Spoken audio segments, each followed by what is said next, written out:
தமிழகத்தில் ஜூன் 7ஆம் தேதி வரை தளர்வுகளற்ற முழு ஊரடங்கு நீட்டிப்பு. குடியிருப்பு பகுதிகளில் தள்ளுவண்டிகளில் காய்கறி விற்பனைக்கு அனுமதி என முதலமைச்சர் ஸ்டாலின் அறிவிப்பு.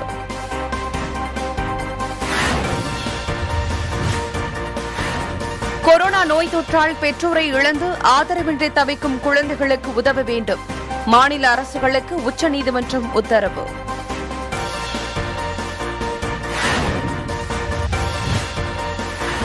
தமிழகத்தில் கருப்பு பூஞ்சை நோயால் பாதிக்கப்பட்டோர் எண்ணிக்கை 400 உயர்வு. ஒருவரிடம் இருந்து இன்னொருவருக்கு பரவாது என மருத்துவ வல்லுநர் குழு உறுதி.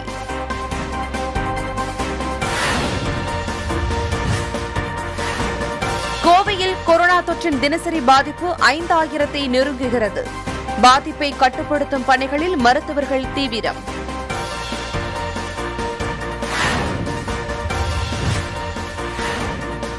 கடலூர் அரசு மருத்துவமனையில் கொரோனா தொற்றால் பாதிக்கப்பட்ட நோயாளி உயிரிழந்த விவகாரம்.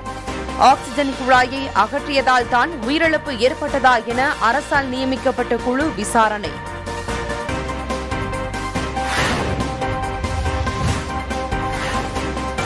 சென்னை, காஞ்சிபுரம், வேலூர் உள்ளிட்ட 13 மாவட்டங்களில் 3 முதல் 5 டிகிரி செல்சியஸ் வரை வெப்பநிலை உயரும். சென்னை வானிலை ஆய்வு மையம் தகவல்.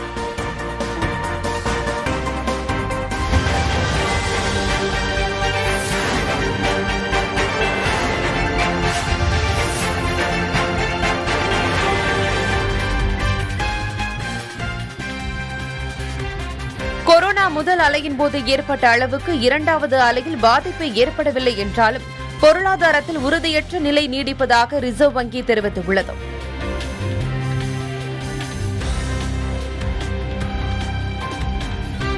சுங்கச்சாவடிகளில் 100 மீட்டர்களுக்கு அப்பால் காத்திருக்கும் வாகனங்கள் சுங்க கட்டணம் செலுத்த தேவையில்லை என தேசிய நெடுஞ்சாலைகள் ஆணையம் தெரிவித்துள்ளது.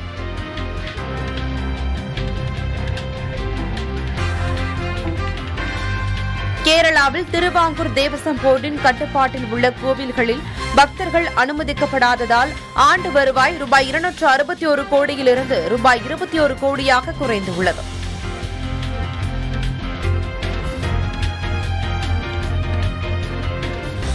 பாரத் பெட்ரோலியம் கார்ப்பரேஷன் நிறுவனம் இதுவரை இல்லாத அளவில் சாதனை அளவாக ரூபாய் 12,581 கோடிக்கான ஈவுத்தொகையை அறிவித்துள்ளது.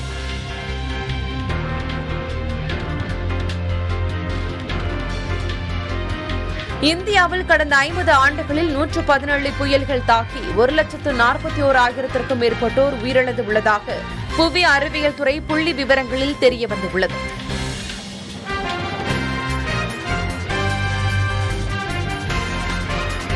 அமெரிக்காவின் வெளிநாட்டு வர்த்தக சேவைகள் பிரிவின் இயக்குநராக இந்திய அமெரிக்கரான அருண் வெங்கட்ராமனை அதிபர் ஜோ பைடன் நியமித்துள்ளார்.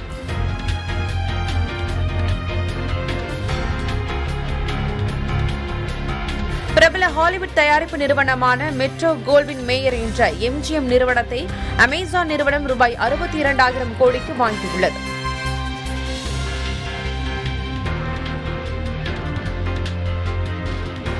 ஆப்கானிஸ்தானின் பால்க் மாகாணத்தில் ராணுவ படையினர் நடத்திய வான்வழி தாக்குதலில் 23 தலிபான் தீவிரவாதிகள் கொல்லப்பட்டனர்.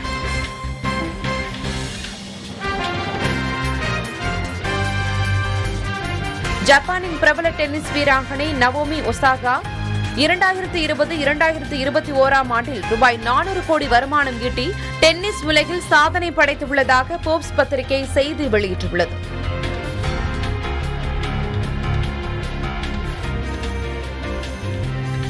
உள்நாட்டு போருக்கு மத்தியில் சிரியாவில் நடைபெற்ற தேர்தலில் தற்போதைய அதிபர் அல் ஆசாத் 4வது முறையாக மீண்டும் வெற்றி பெற்றுள்ளார்.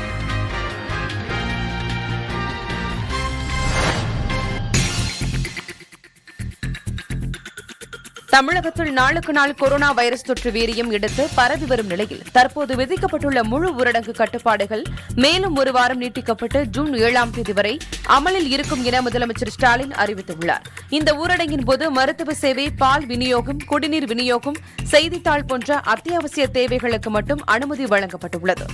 ஜூன் 7ஆம் தேதி காலை 6 மணி வரை தொடரும் இந்த ஊரடங்கின் போது நடமாடும் காய்கறி, பழங்கள் விற்பனை வழக்கம் போல் இயங்கும் எனவும் ஆன்லைன் தொலைபேசி மூலம் வாடிக்கையாளர்கள் கோரும் பொருட்களை காலை 7 மணி முதல் மாலை 6 மணி வரை வீட்டுக்கே சென்று வழங்கலாம் எனவும் தெரிவிக்கப்பட்டுள்ளது. மேலும் குடியிருப்பு பகுதிகளில் தள்ளுவண்டி மூலம் பொருட்களை விற்கவும் அனுமதி அளிக்கப்பட்டுள்ளது.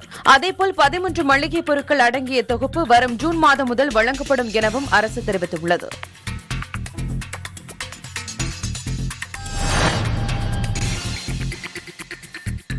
கொரோனாவால் பெற்றோரை இழந்து ஆதரவற்று தவிக்கும் குழந்தைகளுக்கு உடனடியாக தேவையான உதவிகளை செய்யுமாறு மாநில அரசுகளுக்கு உச்சநீதிமன்றம் உத்தரவிட்டுள்ளது. இதுகுறித்த பொதுநல மனு ஒன்றை விசாரித்த விடுமுறை கால அமர்வு ஆதரவற்ற நிலையில் தவிக்கும் குழந்தைகள், சிறுவர், சிறுமியர் குறித்த தகவல்களை திரட்ட மாவட்ட நிர்வாகங்களுக்கு உத்தரவிட்டது. இத்தகவல்களை மாவட்ட நிர்வாகத்தினர் தேசிய குழந்தைகள் உரிமை ஆணையத்தின் வலைதளத்தில் பதிவேற்றவும் நீதிபதிகள் அமர்வு உத்தரவிட்டது. இத்தகவல்களை கொண்டு பாதிக்கப்பட்டவர்களுக்கு தேவையான பராமரிப்பு ஏற்பாடுகளை மாநில அரசுகள் மேற்கொள்ள வேண்டும் என்றும் நீதிபதிகள் தங்கள் உத்தரவில் குறிப்பிட்டுள்ளனர்.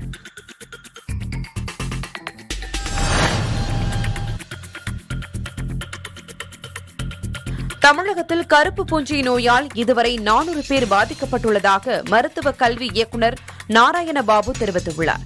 இதுகுறித்து செய்தியாளர்களிடம் பேசிய அவர், கண், மூக்கு, மூளையில் ஏற்படும் பாதிப்புகளே கருப்பு பூஞ்சை நோய்க்கான அறிகுறிகள் எனவும், கொரோனா தொற்று வருவதற்கு முன்பே கருப்பு பூஞ்சை பாதிப்பு இருக்கிறது, இது புதிய நோய் அல்ல எனவும் தெரிவித்தார். தமிழக அரசின் குழுவில் உள்ள ENT வல்லுநர் மோகன் காமேஸ்வரன் செய்தியாளர்களிடம் கூறுகையில், கருப்பு பூஞ்சையால் பாதிக்கப்பட்டவர்களில் 75% பேர் கொரோனாவில் இருந்து குணமடைந்தவர்களே என தெரிவித்தார். தமிழகத்தை பொறுத்தவரையில் கருப்பு பூஞ்சை நோயால் அரசு மருத்துவமனைகளில் 196 பேரும், தனியார் மருத்துவமனைகளில் 204 பேரும் பாதிக்கப்பட்டு சிகிச்சை மேற்கொண்டு வருகின்றனர்.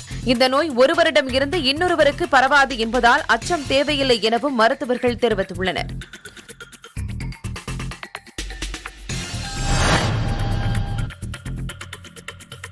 கோவை அரசு கலைக்கல்லூரியில் ஆக்ஸிஜன் வசதி கொண்ட படுக்கைகளுடன் கூடிய கொரோனா சிகிச்சை மையம் பயன்பாட்டுக்கு வந்துள்ளதால் அரசு மருத்துவமனைகளில் காத்திருக்கும் நோயாளிகளின் எண்ணிக்கை குறைந்துள்ளது. கோவை மாவட்டத்தில் தினசரி கொரோனா தொற்று எண்ணிக்கை 5000-ஐ நெருங்கியுள்ளது. இதனால் கோவை அரசு மற்றும் ESI மருத்துவமனைகளில் ஆக்ஸிஜன் வசதி கொண்ட படுக்கைகள் அனைத்தும் நிரம்பியுள்ளன. ஆக்ஸிஜன் படுக்கைகளுக்காக நோயாளிகள் பலர் ஆம்புலன்ஸில் காத்திருக்கும் சூழல் இருந்து வந்த நிலையில் கோவை அரசு கலைக்கல்லூரியில் 200 ஆக்ஸிஜன் படுக்கைகளுடன் கூடிய கொரோனா சிகிச்சை மையம் பயன்பாட்டுக்கு வந்துள்ளது. இதன் காரணமாக கோவை அரசு மருத்துவமனையில் நோயாளிகளின் காத்திருப்பு எண்ணிக்கை குறைய தொடங்கியுள்ளது.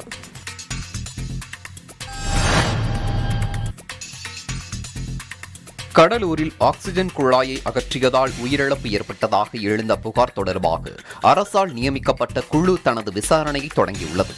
கடலூர் அரசு மருத்துவமனையில் கொரோனா தொற்றால் பாதிக்கப்பட்டு சிகிச்சை பெற்று வந்த திட்டக்குடியைச் சேர்ந்த ராஜா என்பவர் உயிரிழந்தார்.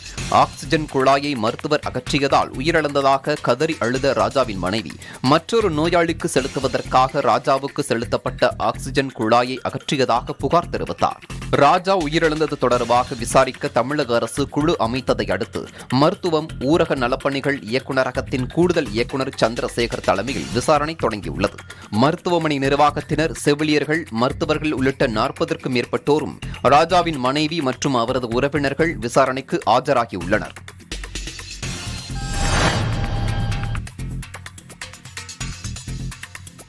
தமிழகத்தில் 13 மாவட்டங்களில் அடுத்த 2 நாட்களுக்கு இயல்பை விட 3 டிகிரி முதல் 5 டிகிரி செல்சியஸ் வரை வெப்பம் உயரும் என்று சென்னை வானிலை ஆய்வு மையம் தெரிவித்துள்ளது. இதுகுறித்து வானிலை மையம் வெளியிட்ட செய்திக்குறிப்பில், சென்னை, காஞ்சிபுரம், திருவள்ளூர், செங்கல்பட்டு, திருச்சி, மதுரை, கிருஷ்ணகிரி, தருமபுரி, திருப்பத்தூர், வேலூர், ராணிப்பேட்டை, திருவண்ணாமலை, விழுப்புரம் ஆகிய 13 மாவட்டங்களில் வெப்பம் அதிகரிக்க வாய்ப்புள்ளதாக தெரிவித்துள்ளது.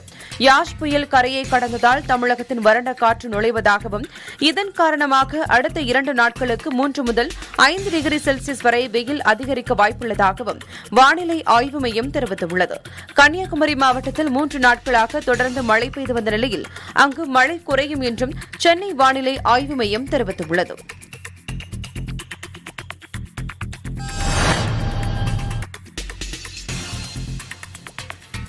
ஊரடங்கு அறிவிப்பில் ஏற்பட்ட குளறுபடி காரணமாக கிராமங்களில் தொற்று அதிகரித்து வருவதாக எதிர்க்கட்சித் தலைவர் எடப்பாடி பழனிசாமி குற்றம் சாட்டியுள்ளார். சேலத்தில் கொரோனா தொற்று குறித்து ஆய்வு செய்த பின் செய்தியாளர்களிடம் பேசிய எடப்பாடி பழனிசாமி, சேலம் மாவட்டத்தில் ஆக்ஸிஜன் படுக்கைகளுக்கு தட்டுப்பாடு ஏற்பட்டுள்ளது என தெரிவித்தார். ஆக்ஸிஜன் படுக்கை வசதிகளை போர்க்கால அடிப்படையில் அதிகரிக்க வேண்டும் எனவும் தெரிவித்தார். ஆக்ஸிஜன் பற்றாக்குறை காரணமாக உயிரிழப்புகள் அதிகரித்து வருவதாக வருத்தம் தெரிவித்தார். படுக்கைகள் இருப்பு குறித்து தமிழக அரசு தவறான புள்ளி விவரங்களை தருவதாக தெரிவித்த பழனிசாமி, பரிசோதனையை அதிகரித்தால்தான் தொற்றை கண்டறிய முடியும் என தெரிவித்தார். கொரோனா மரணங்களை தமிழக அரசு குறைத்து காட்டுவதாக குற்றம் சாட்டினார். சென்னையிலிருந்து 6 லட்சம் பேர் சொந்த ஊர்களுக்கு சென்றதால் மற்ற மாவட்டங்களில் தொற்று எண்ணிக்கை அதிகரித்து உள்ளது எனவும் எடப்பாடி பழனிசாமி தெரிவித்தார். தமிழக அரசின் மெத்தனத்தால் அதிக அளவில் பாதிக்கப்படும் மாநிலமாக தமிழகம் உள்ளது எனவும் வருத்தம் தெரிவித்தார். அதேபோல இப்பொழுது இறப்பை குறைத்து காட்டிக் கொண்டிருக்கின்றனர். இன்றைக்கு எல்லா சுடுகாட்டிலும் கியூ லைன்ல சடலங்கள் இருக்கின்றன அடக்கம் செய்வதற்கு. ஆனால் வெளியிலே வருகின்ற பத்திரிகை செய்தியும் ஊடக செய்தியும் குறைவாக இருக்கின்றது. பத்திரிகையாளரும் ஊடக நண்பர்களும் உண்மை செய்தியை அன்போடு வெளியிட வேண்டும். இது ஒரு பத்திரிகை தர்மம், உங்களுக்கு தெரியாத ஒன்றுமல்ல. இது வெளிப்படைத்தன்மை வேண்டும். மக்கள் இதை தெரிந்து கொள்ள வேண்டும். அப்பொழுதுதான் எச்சரிக்கையாக இருப்பார்கள் மக்கள்.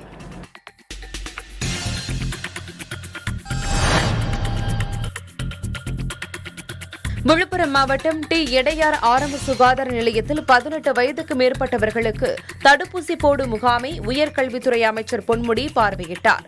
அப்போது பேசிய அவர், விழுப்புரம் மாவட்டம் முழுவதும் இதுவரை 1,06,000 பேருக்கு தடுப்பூசி போடப்பட்டு உள்ளதாகவும் அதில் 8,000 பேருக்கு 18 வயது மேற்பட்டவர்களுக்கு தடுப்பூசி போடப்பட்டுள்ளதாக தெரிவித்தார்.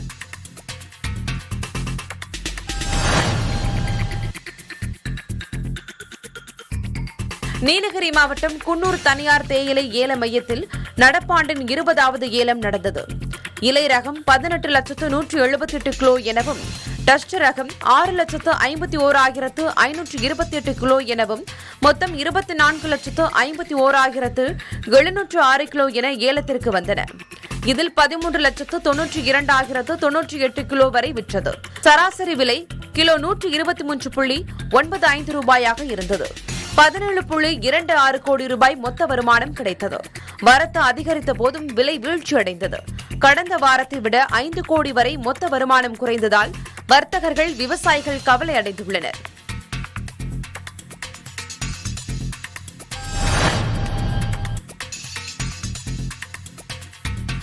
ஈரோடு கோபிச்செட்டிப்பாளையம் அரசு மருத்துவமனையில் உபகரணங்கள் வழங்கும் நிகழ்ச்சி நடைபெற்றது. இதில் கலந்து கொண்டு பின்னர் செய்தியாளர்கள் சந்திப்பில் பேசிய அமைச்சர் முத்துசாமி, ஈரோடு மாவட்டத்தில் கருப்பு பூஞ்சை நோய் அறிகுறி உள்ளவர்களுக்கு சிகிச்சை அளிக்க தனியாக 10 படுக்கை வசதிகள் செய்யப்பட்டுள்ளது எனவும், தேவையான மருந்துகள் தயார் நிலையில் வைக்கப்பட்டுள்ளது எனவும் அவர் தெரிவித்தார்.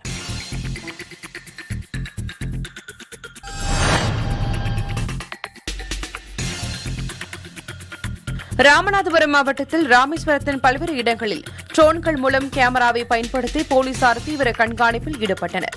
கேமராவில் பதிவான காட்சிகளின் அடிப்படையில் வீதிகளில் சுற்றித் திரிந்தவர்களை பிடிக்க போலீசார் அவர்களிடம் உரிய ஆவணங்கள் மற்றும் முறையான காரணங்கள் உள்ளதா என விசாரித்து திருப்பி அனுப்பினர். மேலும் பொதுமக்கள் வெளியே வர வேண்டாம் எனவும் ஒலிபெருக்கி மூலம் எச்சரித்தனர்.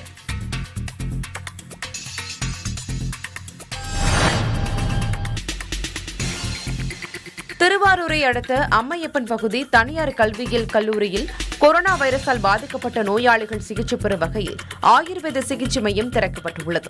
இங்கு கொரோனா நோயாளிகளுக்கு சிகிச்சை அளிக்கும் விதமாக கபசுர குடிநீர், கிராம்பு குடிநீர், ஓம குடிநீர், வெற்றிலை, இஞ்சி, மிளகு, பூண்டு ஆகியவை கலந்த குடிநீர், ஆடாதுடை சூரணம், அதிமுதர சூரணம் உள்ளிட்ட இயற்கை முறை மருந்துகள் தயார் நிலையில் வைக்கப்பட்டுள்ளன.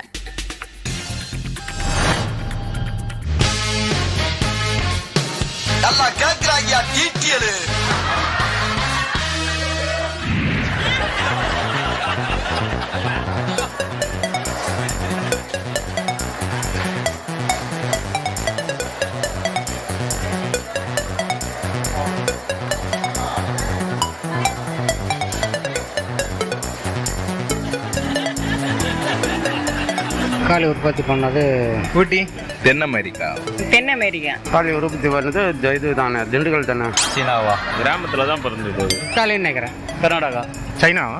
தமிழ்நாடு தான். தக்காளி ஆஸ்திரேலியாவா? சாப்பிட மட்டும்தான் தெரியும். எங்களுக்கு தெரிஞ்ச அளவுல இங்கே திண்டுக்கல் பக்கம் தான். நம்ம நாட்டில் தான். ஈரோடா? ஃபாரின் கண்ட்ரி தான், ஆனால் இந்தியா கிடையாது. தமிழ்நாடு தான். தமிழ்நாடு.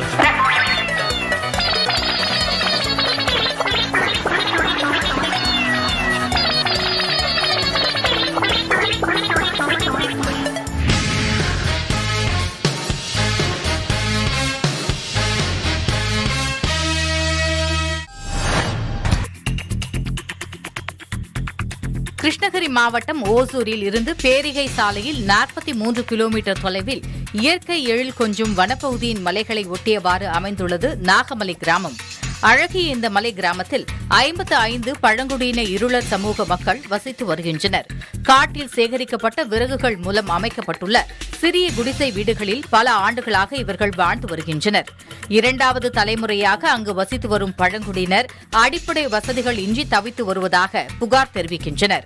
கிராமத்திற்கு சாலை வசதிகள் இருந்தாலும் மின்சாரம், குடிநீர் உள்ளிட்ட அடிப்படை வசதிகள் இன்றி வாழ்ந்து வருவதாகவும் 50 அடி ஆழத்திற்கு தோண்டப்பட்ட குழியில் தினமும் வரும் ஊற்று நீரை இறைத்து குடித்து வருவதாகவும் தெரிவிக்கின்றனர். ஊரடங்கால் வேலை இழந்துள்ள இவர்களில் பலர் உணவுப் பொருட்களுக்காக சிரமப்படும் நிலையில் உள்ளதாக தெரிவிக்கின்றனர்.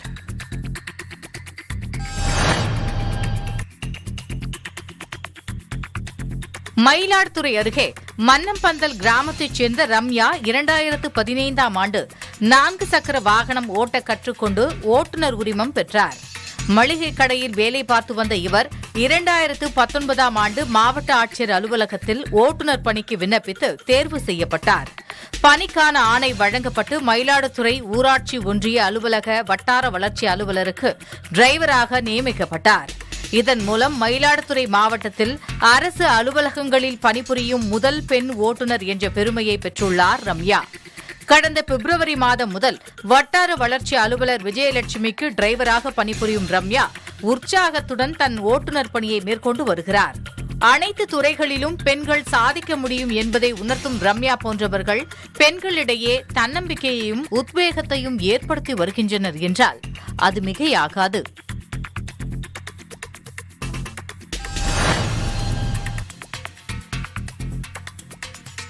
திருப்பூர் மாவட்டம் அவிநாசி அருகே உள்ள குன்னத்தூரில் ஒரே குடும்பத்தைச் சேர்ந்த 4 சகோதரர்கள் உட்பட 5 பேர் கொரோனா தொற்றுக்கு உயிரிழந்ததை அடுத்து அவர்களின் தாய் அதிர்ச்சியால் உயிரிழந்த சம்பவம் அந்த குடும்பத்தினரை மட்டுமல்ல அந்த ஊர் மக்களையும் வேதனையில் ஆழ்த்தியுள்ளது.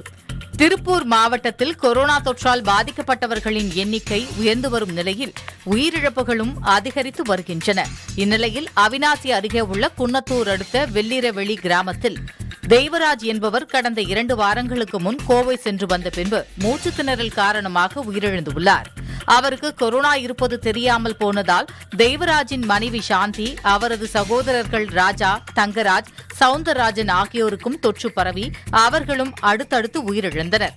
ஒரே குடும்பத்தினைச் சேர்ந்த 4 சகோதரர்கள் உட்பட 5 பேர் இறந்த சம்பவம் அந்த கிராமத்தினரிடையே பெரும் அதிர்ச்சியையும் அச்சத்தையும் ஏற்படுத்தியுள்ளது.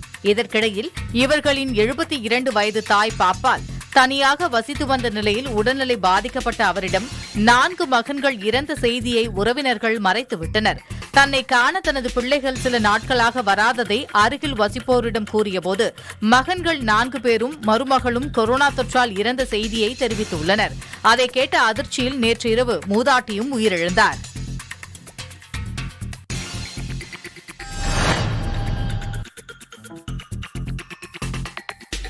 ஓமலூர் காடையம்பட்டி தாரமங்கலம் ஒன்றியத்தில் தேங்காய் விளைச்சல் அதிகரித்துள்ளதால் விலை வீழ்ச்சியடைந்துள்ளது. சேலம் மாவட்டம் ஓமலூர், காடையம்பட்டி, தாரமங்கலம் ஒன்றியங்களில் சுமார் 1000 ஏக்கர் பரப்பளவில் தென்னை விவசாயம் நடந்து வருகிறது. இங்கு விளையும் தேங்காய் தமிழ்நாடு மட்டுமின்றி கேரளா, கர்நாடகா, மும்பை, டெல்லி உள்ளிட்ட பல்வேறு மாநிலங்களுக்கு ஏற்றுமதி செய்யப்பட்டு வருகிறது. இந்த பகுதியில் கடந்த சில மாதங்களாக நல்ல மழை பெய்ததால் தேங்காய் விளைச்சல் அதிகரித்து தேங்காய் விலை தொடர்ந்து குறைந்து கொண்டே வருகிறது. ஊரடங்கை தொடர்ந்து தேங்காய் மட்டை உரிப்பது நிறுத்தப்பட்டுள்ளதால் தேங்காய் மட்டை உரிக்கும் தொழிலாளர்கள் வேலை இழந்து பாதிக்கப்பட்டுள்ளனர். அதனால் தேங்காய்கள் மட்டை உரிக்காமல் மண்டிகளில் தேக்கமடைந்து உள்ளதாக தேங்காய் மண்டி உரிமையாளர்கள் தெரிவிக்கின்றனர். தேங்காய் விலை தொடர்ந்து குறைந்து கொண்டே வருவதாகவும் தற்போது தேங்காய் ஒன்று 9 ரூபாய் வரை மட்டுமே விற்பனையாவதாகவும் கவலை தெரிவிக்கின்றனர்.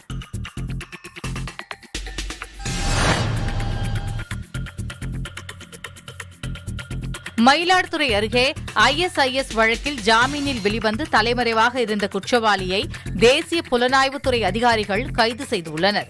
கடந்த 2018ஆம் ஆண்டு கோயம்புத்தூர் ISIS வழக்கில் தொடர்புடைய முகமது ஆசிக் என்ற நபர் தேசிய புலனாய்வுத்துறை அதிகாரிகளால் கைது செய்யப்பட்டு சிறையில் அடைக்கப்பட்டார். பின்னர் ஜாமீனில் வெளிவந்த முகமது ஆசிக் மயிலாடுதுறை அருகே நீடூரில் கோழிக்கடை ஒன்றில் வேலை பார்த்து வந்தார். குற்றப்பத்திரிகை தாக்கல் செய்யப்பட்ட நிலையில் நீதிமன்றத்தில் ஆஜராகுமாறு பல முறை சம்மன் அனுப்பியும் முகமது ஆசிக் ஆஜராகவில்லை. இதனையடுத்து இந்த வழக்கை விசாரித்து வந்த பூந்தமல்லி சிறப்பு நீதிமன்றம் பிணையில் வெளிவர முடியாத பிடிவாரண்ட் பிறப்பித்துள்ளது. இதனைத் தொடர்ந்து தேசிய புலனாய்வுத்துறை அதிகாரிகள் காவல்துறை உதவியுடன் முகமது ஆசிக்கை கைது செய்தனர்.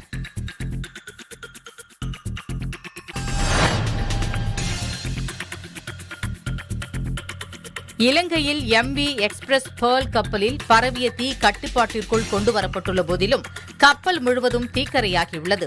இலங்கை கடற்படையின் கஜபாகு கப்பலுடன் இந்திய கடலோர பாதுகாப்பு படையின் வஜ்ரா மற்றும் விபவ் கப்பல்கள் எக்ஸ்பிரஸ் பேர்ல் கப்பலுக்கு அருகில் சென்று தீயை அணைக்கும் பணியில் ஈடுபட்டுள்ளன.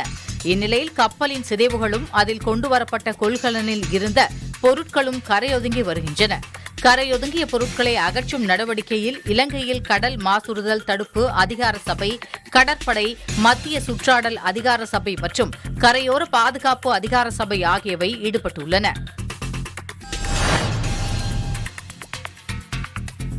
சென்னை அம்பத்தூரில் ஊரடங்கு காரணமாக உணவின்றி தவிக்கும் ஆதரவற்றோருக்கு, நடைபாதை வியாபாரிகளுக்கும் கொரட்டூர் ரோட்டரி சங்கம் சார்பில் வீட்டுக்கு தேவையான மளிகைப் பொருட்கள் வழங்கப்பட்டன.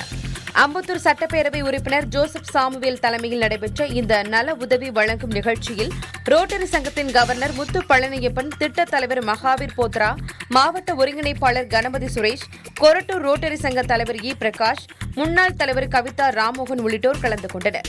இதுகுறித்து மாவட்ட ஒருங்கிணைப்பாளர் கணபதி சுரேஷ் கூறுகையில், சென்னையில் இதுவரை தலா 1500 ரூபாய் மதிப்பில் அனைத்து அத்தியாவசிய பொருட்கள் அடங்கிய 20,000 தொகுப்பு பைகள் வழங்கப்பட்டுள்ளதாகவும், தொடர்ந்து மேலும் 10,000 பேருக்கு வழங்கப்பட உள்ளதாகவும் தெரிவித்தார்.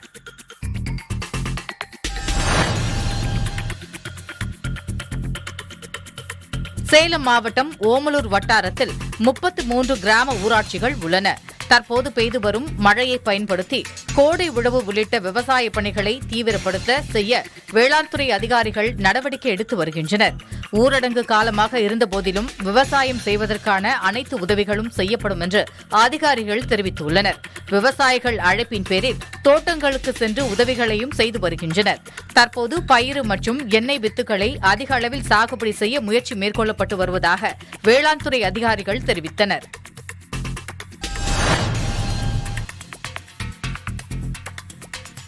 கொரோனா ஊரடங்கு கட்டுப்பாடுகளால் காவிரி வெள்ளாறு வாய்க்கால் வெட்டும் பணி முடங்கியுள்ளது.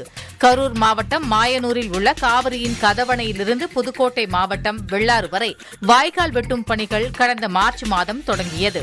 100 மீட்டர் அகலத்தில் வாய்க்கால் வெட்டும் பணிகள் தொடங்கி முழுவீச்சில் நடைபெற்று வந்த நிலையில் அதில் பணியாற்றும் வட மாநில தொழிலாளர்கள் சொந்த ஊர்களுக்கு திரும்பியதால் வாய்க்கால் வெட்டும் பணிகள் முடங்கியுள்ளது.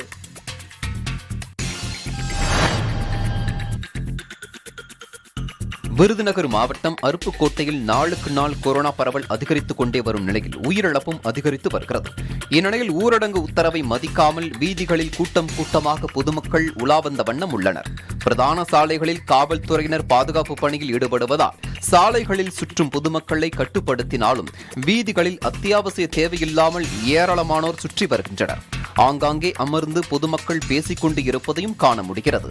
வீதி வீதியாக சென்று நடமாடும் வாகனங்கள் மூலம் காய்கறி விற்க மாவட்ட நிர்வாகம் அனுமதி அளித்திருந்தாலும் வியாபாரிகள் வீடுகளுக்கு செல்லாமல் ஒரே இடத்தில் காய்கறிகள் விற்பனை செய்வதால் காய்கறிகள் வாங்க மக்கள் ஒரே இடத்தில் கூட்டமாக குவிகின்றனர். காய்கறி விற்பனை செய்யும் வியாபாரிகள் முகக்கவசம் அணியாமல் இருப்பதால் தொற்று பரவும் அபாயம் ஏற்பட்டுள்ளது. அதிகாரிகள் ஊரடங்கு கட்டுப்பாடுகளை மீறுபவர்களை கண்டுகொள்வதில்லை என்பதே சமூக ஆர்வலர்களின் குற்றச்சாட்டாக உள்ளது.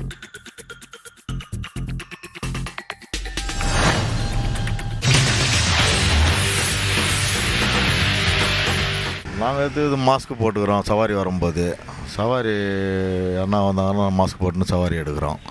சவாரி ஏறுறவங்களையும் வந்து மாஸ்க் போட்டுன்னு ஏற சொல்கிறோம். மாஸ்க் போடலாம் ஆட்டோவில் ஏற்றுறது கிடையாது.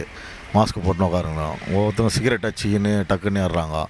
சிகரெட்லாம் அச்சிட்டு ஏறுங்க, மாஸ்க் போட்டுன்னு ஏறுங்கிறோம். நாங்கள் முன்னெச்சரிக்கைன்னு சொல்கிற அளவுக்கு ஆட்டோக்காரங்க கிட்ட வந்து நாங்கள் கொஞ்சம் சமூக இடையை விட்டு 4 பேர் ஏற்றுறதுல 3 பேர் ஏற்றுறோம். எங்களை போலீஸ்காரங்க சொல்லிக்கிறாங்க முன்னாடி ஆள் ஏற்றாதீங்கன்னு சொல்லி அதை கடைபிடிச்சிக்கிட்டு வரோம். முன்னெச்சரிக்கை மெயினாக நம்ம பார்த்துக்குறோம். ஏன்னா என்னால் எங்கள் வீட்டுக்கு பாதிப்பு வரும். அதனால் மெயினாக அதை பார்த்துக்கிறேன். எல்லாருக்கிட்டையும் டிஸ்டன்ஸ் மெயின்டைன் பண்ணுறேன். நாங்கள் பெரும்பாலும் டிரைவர்ஸ் எல்லாம் மாஸ்க் போட்டு தான் இருக்கோம். வண்டியில் வரவங்களுக்கு எல்லாருக்கும் மாஸ்க் போட சொல்கிறோம்.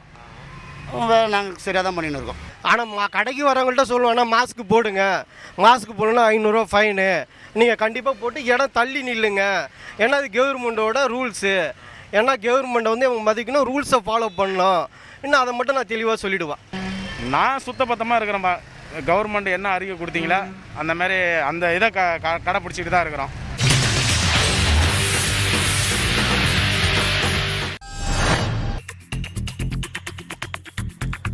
நீலகிரி மாவட்டம் கூடலூர் நகராட்சிக்குட்பட்ட செம்பாலா பகுதியில் 25 அடி ஆழ கிணற்றில் விழுந்த வளர்ப்பு நாயை தீயணைப்புத் துறையினர் பத்திரமாக மீட்டனர்.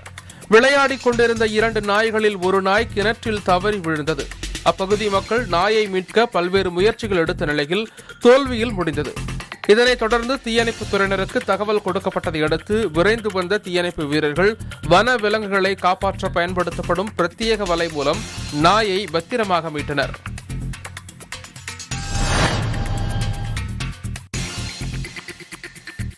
வேதாரண்யம் அருகே கருப்பம்புலத்தில் கொரோனா தொற்று பரவும் விதமாக கிராமங்களில் கோழி விற்பனை செய்பவர்களை தடுத்து நிறுத்த வேண்டும் என கிராம மக்கள் கோரிக்கை விடுத்துள்ளனர். நாகை மாவட்டம் வேதாரண்யம் அருகே கருப்பம்புலத்தில் தருமபுரி, நாமக்கல் போன்ற மாவட்டங்களில் இருந்து வந்திருக்கும் சிலர் தற்காலிக பண்ணை ஒன்றை அமைத்து சுற்றுவட்டார பகுதிகளில் இருசக்கர வாகனங்களிலும் மிதிவண்டியிலும் இறைச்சி கோழிகளை விற்பனை செய்து வருகின்றனர். கொரோனா பரவலை தடுக்கும் விதமாக ஊரடங்கை அமல்படுத்தியுள்ள போதிலும் ஊர் ஊராக சென்று கோழி விற்பனை செய்வதால் நோய் தொற்று பரவும் அபாயம் ஏற்பட்டுள்ளதாக குற்றம் சாட்டியுள்ள அந்த பகுதி மக்கள் உடனடியாக நடவடிக்கை எடுத்து கோழி விற்பனையை தடை செய்து கோழி பண்ணையை அப்புறப்படுத்த வேண்டும் என கோரிக்கை விடுத்துள்ளனர்.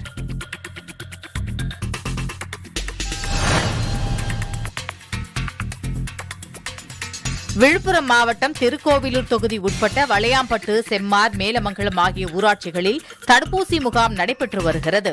5ஆம் நாள் முகாமை உயர்கல்வித்துறை அமைச்சர் பொன்முடி தொடங்கி வைத்தார். அப்போது பேசிய அவர் தமிழகம் முழுவதும் தற்போது தொற்றுநோய் அதிக அளவில் பரவி வருவதால் அனைவரும் தடுப்பூசி போட்டுக் கொள்ள வேண்டும் என்று கேட்டுக் கொண்டார். நிகழ்ச்சியில் மாவட்ட ஆட்சியர் அண்ணாதுரை, விக்கிரவாண்டி சட்டமன்ற உறுப்பினர் புகழேந்தி உள்ளிட்ட பலர் கலந்து கொண்டனர்.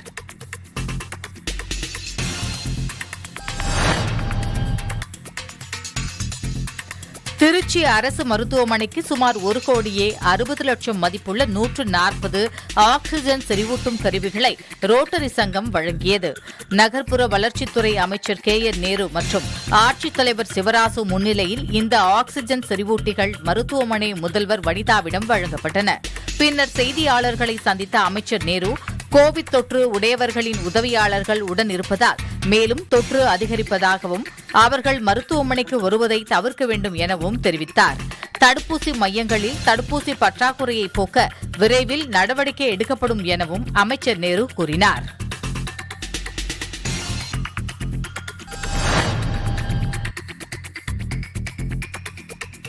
தருமபுரி மாவட்டத்தில் அரூர் அடுத்த வள்ளிமதுரை முதல் சித்தேரி செல்லும் சாலையோரம் உள்ள மரங்களில் பூக்கள் பூத்து குலுங்குகின்றன. அலங்கார கொன்றை எனப்படும் செம்மயிர் கொன்றை பூக்கள் பூத்து ரம்யமாக காட்சியளிப்பது அந்த சாலையில் பயணிப்போருக்கு பரவசத்தை அளித்து வருகிறது. முழு ஊரடங்கு அமலில் இருப்பதால் அனைவராலும் இந்த பூக்களின் அழகை ரசிக்க இயலாத நிலை உள்ளது. விரைவில் ஊரடங்கு முடிவுக்கு வரும் என்றும் அதன் பின்னர் பூக்களை கண்டு ரசிக்க முடியும் எனவும் எதிர்பார்ப்புடன் காத்திருக்கின்றனர் அந்த பகுதி மக்கள்.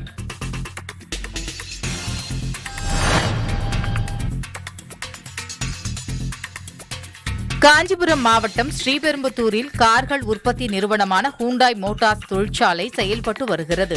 அதன் செயல் இயக்குநர் DS கிம், அறங்காவலர் ஸ்டீபன் சுதாகர் ஆகியோர் 50 ஆக்ஸிஜன் செறிவூட்டும் கருவிகளை மாவட்ட ஆட்சியர் மகேஸ்வரி ரவிக்குமாரிடம் வழங்கினர். இதேபோல் வாலாஜாபாத் அரசு பெண்கள் மேல்நிலைப் பள்ளியில் 7ஆம் வகுப்பு படிக்கும் DS கோபிகா சங்கர் என்ற மாணவி தான் சேமித்து வைத்திருந்த ரூபாய் 2000 முதலமைச்சர் பொது நிவாரண நிதிக்கு வழங்கினார். அவரது சமூக அக்கறையை பாராட்டி மாவட்ட ஆட்சியர் மாணவிக்கு நன்றி தெரிவித்து புத்தகம் ஒன்றை பரிசாக வழங்கினார்.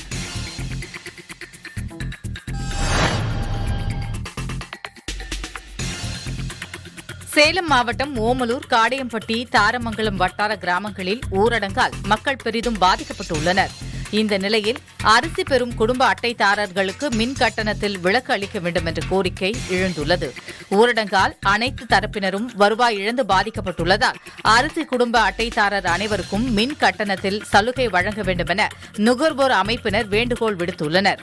தமிழக மின் வாரியம் வீடுகளுக்கு 100 யூனிட் வரை இலவசமாகவும் 500 யூனிட் வரை மானிய விலையிலும் மின்சாரம் வழங்குகிறது என்பது குறிப்பிடத்தக்கது.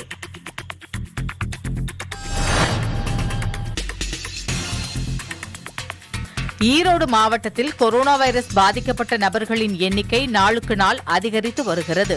பாதிக்கப்பட்டவர்களுக்கு சிகிச்சை அளிக்க தேவையான நடவடிக்கைகளை மாவட்ட நிர்வாகம் எடுத்து வருகிறது. இதன் ஒரு பகுதியாக பெருந்துறையில் உள்ள அரசு மருத்துவக் கல்லூரி மருத்துவமனை கொரோனா சிகிச்சைக்கான மருத்துவமனையாக மாற்றப்பட்டது. ஆக்ஸிஜன் வசதியுடன் கூடிய 550 படுக்கைகள் நிரம்பிய நிலையில் வீட்டு வசதித்துறை அமைச்சர் சு முத்துசாமியின் முயற்சியால் ஒரே வாரத்தில் ஆக்ஸிஜன் வசதியுடன் கூடிய 300 படுக்கைகள் கூடுதலாக ஏற்படுத்தப்பட்டன. மேலும் 800 ஆக்ஸிஜன் படுக்கைகள் விரைவில் அமைக்கப்பட உள்ளதாக அமைச்சர் முத்துசாமி தெரிவித்தார்.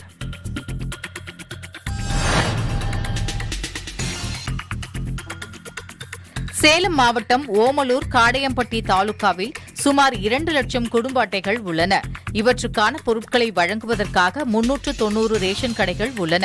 தற்போது கொரோனா நிவாரணம் பெறுவதற்காகவும் பொருட்களை வாங்குவதற்காகவும் கார்டுதாரர்கள் அல்லது அவர்களின் பெயரில் பலர் ரேஷன் கடைகளுக்கு வருகின்றனர். தனி மனித இடைவெளி இல்லாமல் கூட்டம் கூட்டமாகவே அவர்கள் நிற்கின்றனர். இதனால் கொரோனா தொற்று மேலும் பரவும் அபாயம் இருப்பதால் ரேஷன் பொருட்களை வீடுகளுக்கே சென்று வழங்க வேண்டுமென சமூக ஆர்வலர்கள் கோரிக்கை விடுத்துள்ளனர்.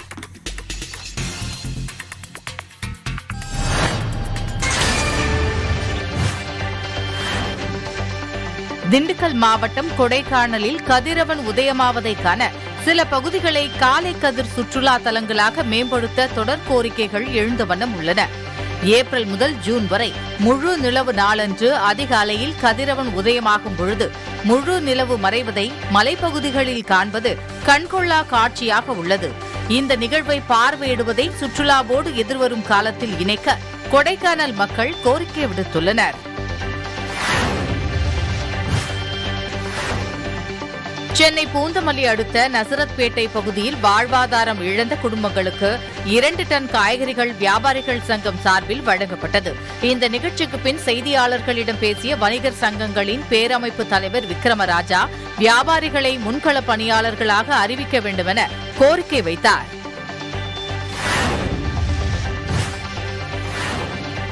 நாகை மாவட்டம் வேளாங்கண்ணியில் ஊரடங்கால் உணவின்றி தவித்த 100க்கும் மேற்பட்ட ஆதரவற்றோருக்கு உதவும் கரங்கள் அமைப்பு சார்பில் தினம்தோறும் அன்னதானம் வழங்கப்பட்டு வருகிறது.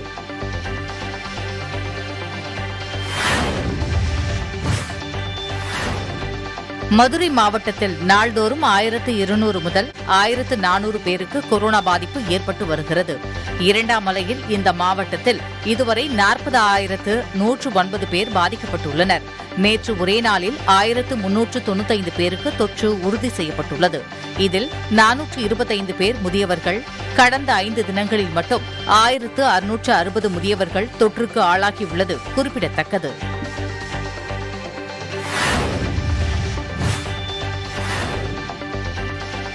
நீலகிரி மாவட்டம் கோத்தகிரியில் மெள்ளித்தேன் கிராம குடியிருப்பு பகுதியில் கரடிகள் அவ்வப்போது உலா வருகின்றன.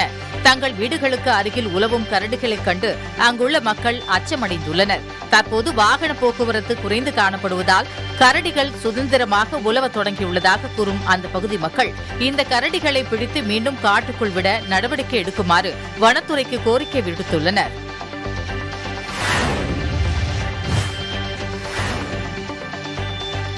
ராமநாதபுரம் மாவட்டம் முதுகுளத்தூர், கமுதி உள்ளிட்ட பகுதிகளில் ரேஷன் கடைகளில் பொருட்கள் வாங்க பொதுமக்கள் அதிக அளவில் குவிந்து வருகின்றனர்.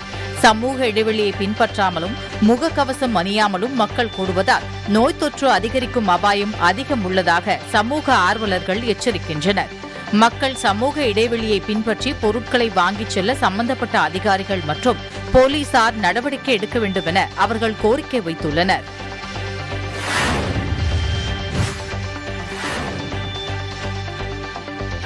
ராமநாதபுரம் மாவட்டம் மண்டபம் பேரூராட்சி பகுதியில் ஊரடங்கில் ஊர் சுற்றியவர்களுக்கு அபராதம் விதிக்கப்பட்டது. மீன்பிடி காலத்தின் மீனவர்களுக்கு வழங்கப்படும் நிவாரணத் தொகை 5000 ரூபாயை எடுப்பதற்கு மண்டபம் வங்கியில் கூடியிருந்த மீனவர்களை சமூக இடைவெளியுடன் நிவாரணத் தொகையை பெற்று செல்லுமாறு அதிகாரிகள் அறிவுறுத்தினர். ரேஷன் கடைகளில் பொருட்களை வாங்கும் பொதுமக்கள் சமூக இடைவெளியை பின்பற்றி பொருட்களை வாங்கி செல்ல வலியுறுத்தப்பட்டது. தமிழக அரசு முன்களப் பணியாளர்களை பாதுகாக்கும் விதமாகவும் பல்வேறு நடவடிக்கைகளை எடுத்து வருகிறது. அதன் ஒரு பகுதியாக தமிழக அரசு கொரோனா காலத்தில் பணியாற்றி வரும் பத்திரிகையாளர்களுக்கு கொரோனா நிவாரண ஊக்கத்தொகையாக ரூபாய் 5000 அவர்கள் கொரோனா பாதிப்பால் மரணம் அடைந்தால் குடும்பத்தாருக்கு ரூபாய் 10 லட்சமும் அறிவித்தது. இதை வரவேற்கும் விதமாக கள்ளக்குறிச்சி மாவட்ட பத்திரிகையாளர்கள் தமிழக அரசுக்கு நன்றி தெரிவித்தனர்.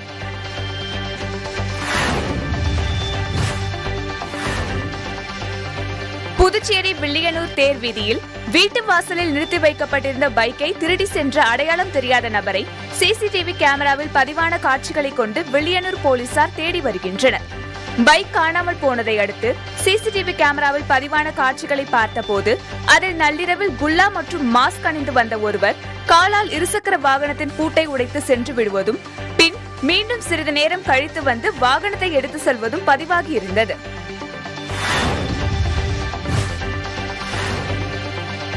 காவிரி நீர்பிடிப்பு பகுதியில் பெய்து வரும் மழையால் காவிரி ஆற்றில் நீர்வரத்து வினாடிக்கு 1500 கன அடியிலிருந்து வினாடிக்கு 3000 கன அடியாக உயர்ந்துள்ளது. இதனால் வறண்டு கிடந்த ஒகேனக்கல் சினி அருவி, மெயின் அருவி, 5 அருவிகளில் தண்ணீர் ஆர்ப்பரித்து கொட்டுகிறது. தேனி மாவட்டம் போடி முதல்வர் காலனி பகுதியைச் சேர்ந்த 16 வயது மாணவியை காந்தி நகரைச் சேர்ந்த டிப்ளமோ பயின்ற 19 வயது ஆதித்யா என்ற இளைஞர் காதலிப்பதாக கூறி பாலியல் வன்கொடுமையில் ஈடுபட்டதாக புகார் எழுந்தது. இதையடுத்து மாணவியின் தாயார் கொடுத்த புகாரின் பேரில் போடி அனைத்து மகளிர் காவல்துறையினர் ஆதித்யாவை போக்சோ சட்டத்தின் கீழ் வழக்கு பதிவு செய்து கைது செய்தனர். திருவள்ளூர் மாவட்டம் சோழவரம் ஒன்றியத்திற்குட்பட்ட பாடியநல்லூர் ஊராட்சியில் கொரோனா விழிப்புணர்வை ஏற்படுத்தும் விதமாக கண்ணீர் அஞ்சலி சுவரொட்டிகள் ஒட்டப்பட்டுள்ளன. அதில் கண்ணீர் அஞ்சலி என எழுதப்பட்டு இறந்தவரின் புகைப்படம் இடம்பெறும் இடத்தை காலியாக வைத்து இதில் உங்கள் பெயர் இடம்பெற வேண்டாம் என்றால் அனைவரும் சமூக இடைவெளியை கடைபிடித்து ஊரடங்கை மதித்து முகக்கவசம் அணிய வேண்டும் என எழுதப்பட்டுள்ளது.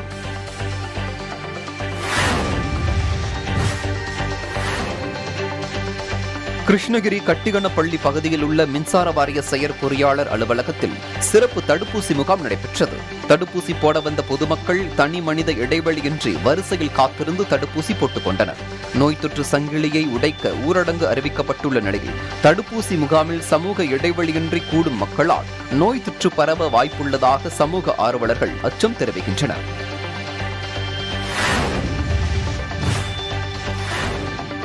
செங்கல்பட்டு மாவட்டம் திருப்போரூர் பகுதியில் உள்ள அன்னதான சத்திரங்கள் அனைத்தும் முழு ஊரடங்கு காரணமாக மூடப்பட்டதால் இதையே நம்பியிருந்த சாதுக்கள், ஆதரவற்றவர்கள் அனைவரும் உணவு இல்லாமல் தவிக்கும் சூழல் ஏற்பட்டுள்ளதால் அவர்களுக்கு கூலி தொழிலாளி செந்தில்வேல் மற்றும் அவர் நண்பர் சுந்தர் இருவரும் சேர்ந்து தங்கள் சொந்த செலவில் உணவு வழங்கி வருகின்றனர்.